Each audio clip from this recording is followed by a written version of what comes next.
When I told my boss I was pregnant, she dumped me in a storage room and claimed I had performance issues. But I saved every text, every screenshot, and showed up to HR with a lawyer who'd been waiting for her to slip up since her last discrimination case. I was sitting in that cramped storage room, my new office, with a stack of dusty binders digging into my back when I got the email that made my stomach drop. We need to discuss your performance concerns. HR conference room at 3. Performance concerns. I just stared at the screen, feeling that buzzing panic rise up my throat. I knew exactly who wrote that email, and I knew exactly why. My boss, Karen, had been gunning for me from the second I told her I was pregnant. But seeing it spelled out like that, in her smug corporate tone, made it real in a way I hadn't fully prepared myself for. What hit even harder was how calm I felt all of a sudden. Not peaceful, more like that dead quiet in the air right before a tornado touches down. Because this wasn't coming out of nowhere. This wasn't a misunderstanding or some HR miscommunication. This was deliberate. She had been setting me up for weeks, piece by piece. And the messed up part, I let her. Well, at least she thought I did. The email sat open in front of me, while the smell of mildew and cardboard filled the little storage closet. She stuck me in for now, just until your workload changes. That line kept looping in my head. Her tone. That fake smile. The way she tried to make it sound like she was doing me a favor. Like isolating me wasn't the exact thing it looked like. Punishment. I leaned back in the squeaky metal chair and stared at the ceiling, remembering how this all started just 6 weeks earlier. Back when I actually had a real desk, a normal workload, and a boss who didn't treat my pregnancy like a personal attack. Her face flashed in my mind. That eye roll, sharp as glass, right after I told her in her office that I was pregnant. Don't expect special treatment just because you got knocked up. That's what she said. Not congratulations. Not how are you feeling. Not even fake HR-safe bullshit. Just that. And it only went downhill from there. She stripped responsibilities from me one at a time, claiming it was for efficiency, and then rerouted half my tasks to a new guy she hired 2 months ago, someone who barely knew how to navigate our software but apparently checked whatever box she was looking for. I followed every instruction she gave me, every petty, demeaning shift in duties, every last-minute change. I documented all of it, screenshots, forwarded emails, photos of memos she left on my desk. And the texts, oh, the texts. But the moment I opened that HR email, I knew the setup was complete. Today was the day she finally tried to finish me off. Except she didn't know what I knew. She didn't know what I had saved. She didn't know who I had already talked to. And she definitely didn't know who would be sitting next to me at 3 p.m. with a calm smile and a stack of printed receipts. I checked the time. 2:41. 19 minutes until everything cracked open. Outside the storage room, I heard Karen's heels tapping down the hallway, sharp, quick, angry little clicks that told me she thought she had already won. She didn't even pause near the door. Just walked right past, probably thrilled that she'd successfully shoved me out of sight like an old piece of equipment. But she had no idea what was coming, because I had a surprise she never saw coming. And in 19 minutes, she was going to meet them. I stood up, grabbed my folder of evidence, and walked out of that storage room for the last time. People always assume the big blow-ups happen fast. One bad moment, one bad sentence, and everything falls apart. But with Karen, it didn't start as an explosion. It started as a slow drip, little comments, little power plays, little digs that at first I tried to brush off as stress or personality quirks. Looking back, I can see it all way clearer, but at the time I kept telling myself just push through. Don't rock the boat, you need this job. I worked for a mid-sized insurance firm in Columbus, Ohio. Nothing glamorous, but stable, decent pay, predictable hours. I wasn't trying to climb corporate ladders or reinvent the industry. I just wanted a job where I wasn't constantly worried I'd get fired for sneezing wrong. And for the first 2 years, that's exactly what it was. Then Karen became my supervisor. She transferred from another branch and came in with the energy of someone who watched one too many, girl boss CEO, TikToks, and took all the wrong lessons from them. She talked about leaning in and crushing inefficiencies, but what she really meant was control. Every detail, every choice, every person. At first, I tried to get on her good side. I showed up early, stayed late, offered help, volunteered for the boring tasks no one else wanted. She responded with this weird mix of polite praise and clipped judgment. One day she'd say, "Great job on the client packets," and the next she'd hover behind my desk pointing out how I stapled something the wrong orientation. It wasn't hostility yet, just tension. Then I got pregnant. My husband and I had been trying for over a year, and when I finally saw that faint pink line, I cried on the bathroom floor for a full minute. I told family first, obviously. Then HR, because I wanted everything documented. The last person I told was Karen. Honestly, part of me already knew she wouldn't take it well, and I wasn't wrong. The moment I stepped into her office, she didn't even look up from her keyboard, just said, "What's up?" In that annoyed tone she reserved for people she thought were wasting her time. I told her. I even smiled when I said it. She didn't smile back. Instead, she let out a small, dramatic sigh and said the sentence that would end up replaying in my head for weeks. "Don't expect special treatment just because you got knocked up." I remember freezing. Not because I was hurt, though I was, but because I genuinely wasn't sure if I'd heard her correctly. Who talks like that in 2025? In a corporate office, with HR literally down the hall. I stood there waiting for her to soften it, correct herself, say she was joking. She didn't. She just went on typing like she'd commented on the weather. After that, things shifted fast. The next week she said she was redistributing workloads. Suddenly half my accounts were reassigned to the new guy, Mike, who had been there for maybe 8 weeks and still called clients brother on the phone. I was given busy work, filing, inventory, data cleanup, stuff interns usually did. When I asked why, she flashed this fake sympathetic smile. "I just want to make sure you're not overwhelmed." I wasn't overwhelmed. I was being sidelined. Then came the temporary workstation change, which meant getting moved into that damn storage closet for quiet focus. Everyone noticed. People asked if I was okay. My closest coworker, Jenna, pulled me aside and whispered, "Dude, she's pushing you out." And she was. The worst part? I could feel my confidence shrinking. Every day in that little room made me feel smaller, like maybe I really was becoming a burden. Like maybe Karen was right. But I kept every receipt, every message, every note, every instruction that took me one step further from my actual role. Because something in my gut told me this wasn't incompetence or stress or miscommunication. This was a setup, and I wasn't about to go down quietly. Once the storage room office became my new normal, the shift in how people treated me was impossible to ignore. Not because they turned on me, most of them didn't, but because they didn't know what to say. Everyone saw what was happening. Everyone knew it wasn't right. But no one wanted to get on Karen's radar. She had that effect on people. You didn't have to be her target to fear her. You just had to watch what she did to someone else. A few days after the move, I came out to refill my water bottle and heard her talking to Mike near the break room. She wasn't even trying to lower her voice. "She's basically useless right now. I mean, what can I do? She's distracted, emotional. It's not my fault pregnancy affects performance." Mike laughed. "She's like, what, 3 months? Isn't that early to be emotional?" Karen gave this bitter little giggle, the kind that always sounded like she was punching down. "She was emotional before she was pregnant." I stood there frozen, hand half extended toward the water dispenser, feeling heat creep up my neck. They didn't notice me. They just kept talking like I wasn't a real person with ears and a pulse and a rapidly growing urge to throw my water bottle through the nearest window. I didn't confront them. Not then. Not yet. Instead, I walked back to the storage room and wrote the conversation down word for word.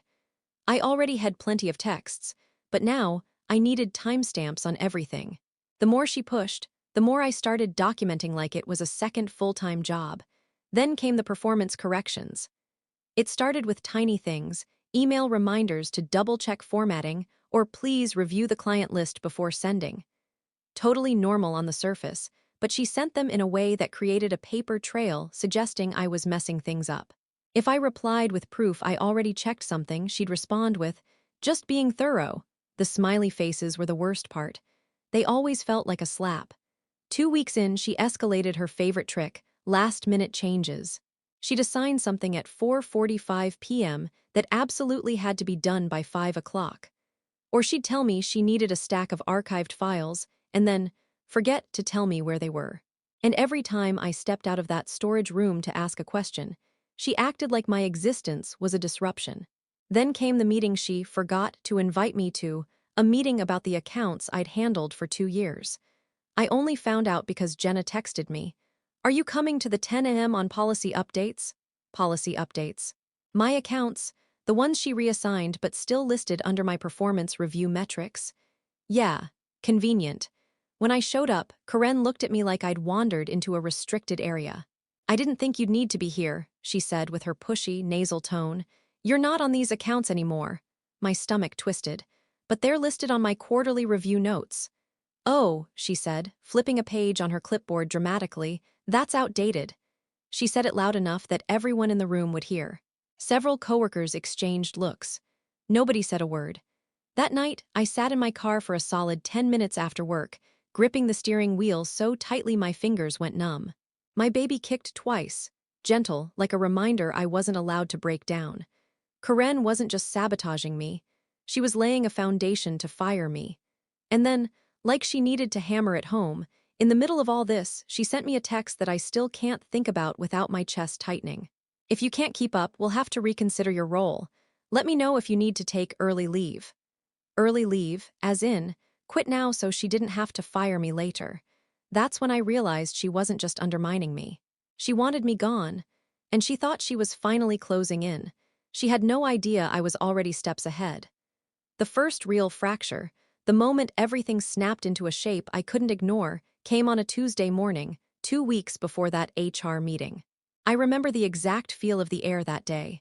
Cold, stale, like the whole building knew something I didn't. I was in the storage room doing mindless data cleanup when Jenna texted me. Call me ASAP. Don't text. My stomach flipped. Jenna wasn't dramatic. If she was telling me not to text, something was wrong. I asked Karen if I could step out to take an urgent call. She waved me off without even looking up from her laptop. I walked to the back stairwell where no one ever went and called Jenna. She answered on the first ring. Okay, don't freak out, she said, which of course made my heart slam worse. But I just walked past HR's office. Karen was in there with a folder. Your name was on top. A folder, I repeated stupidly. What kind of folder? The red ones, she said. The ones they only use for, well, you know. I knew. Everyone knew. The red folders were for disciplinary action, written warnings, and termination prep. I felt the steps sway under me. Are you sure? I'm positive. And I overheard her saying something about consistent performance concerns and lack of adaptability. She's building a case, girl. My throat closed. It didn't even make sense. I did everything she asked. I had proof of every task. She couldn't possibly, and then Jenna said the words that chilled every inch of me. She brought printouts, a whole stack. It looked like emails. Emails, the only emails that made me look bad were the ones she wrote to me. Unless, oh my God, I whispered. What? She's rewriting the narrative. And that's exactly what she did. When I hung up with Jenna, I sat on the stairwell steps and pulled out my phone. I scrolled through my work emails, nothing unusual. Nothing indicating she had forwarded anything to HR. But then I noticed something. A few emails she'd sent me, ones where she gave last-minute deadlines or vague instructions, were missing. The threads were there, but the specific messages that would show how unreasonable she'd been gone. Deleted, except I hadn't deleted anything. My heart kicked into overdrive. I pulled up my deleted folder. Nothing, completely empty. Like she had never sent those emails at all. And that's when the realization hit me like a punch. Karen had administrative access.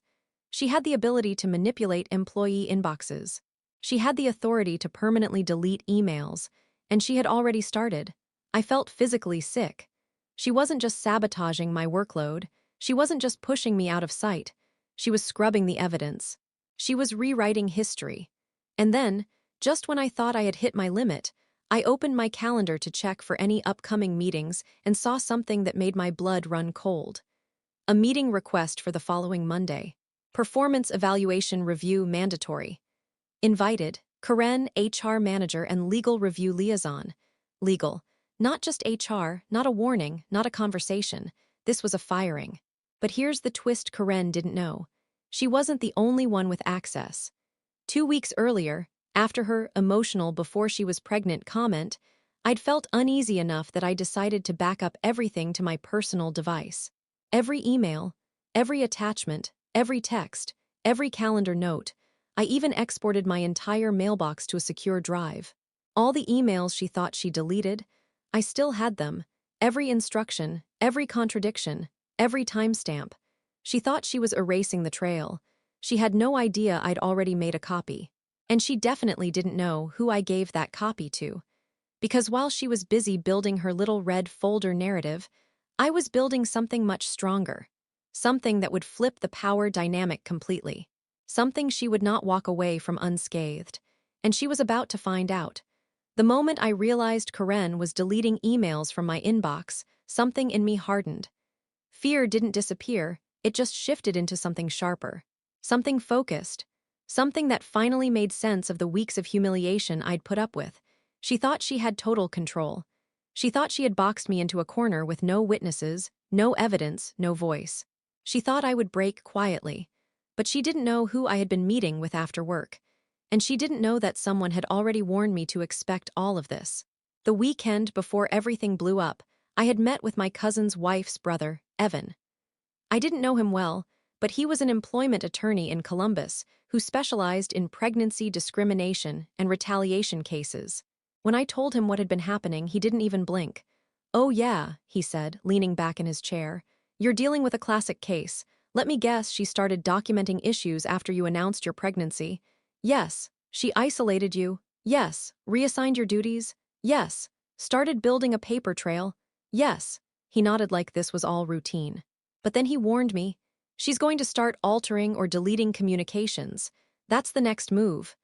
And stupidly, I had thought, no, she wouldn't go that far. I underestimated her. I would not make that mistake again. Evan told me to sit tight, gather everything, and keep copies in multiple places. He said the moment HR or legal tried anything, I should call him immediately and say one sentence. "I am invoking legal counsel." So, when Jenna called and told me about the red folder, and when I saw the meeting invite with legal review liaison, everything snapped into clarity. This wasn't a performance review. This was an ambush.